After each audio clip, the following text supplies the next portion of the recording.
এবার বাংলাদেশের করুণ অবস্থা দেখে মুখ খুললেন বাংলাদেশের সুপারস্টার শাকিব খান। তাই তার বিস্তারিত জানতে একটা মতো না টেনে সম্পূর্ণ ভিডিওটি দেখতে থাকুন শেষ পর্যন্ত।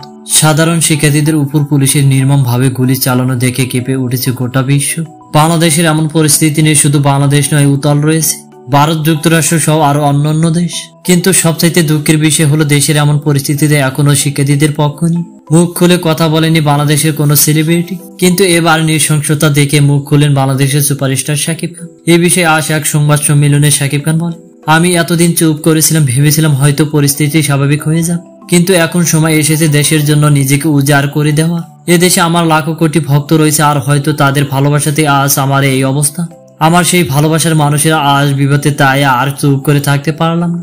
আমি মাননীয় প্রধানমন্ত্রীকে শুরুতে এই অনুরোধ করছি যেন আমার দেশের নিরীহ কোনো শিক্ষার্থীর উপর গুলি চালানো না হয়, আর এরপরও যদি তাদের উপর কোনো নির্যাতন করা হয় তাহলে এদেশের জনগণ কঠিন সিদ্ধান্ত গ্রহণ করবে। প্রিয় দর্শক, শাকিব খানের এমন মন্তব্য শুনে আপনার কি মন্তব্য নিচে কমেন্ট বক্সে জানিয়ে দিন। আর ভিডিওটি ভালো লাগলে একটা লাইক দিন, আর নিত্য নতুন আপডেট করবে চ্যানেলটি সাবস্ক্রাইব করুন, পাশে থাকা প্লে আইকনটি বাজিয়ে দিন। পুরো ভিডিওটি দেখার জন্য অসংখ্য ধন্যবাদ।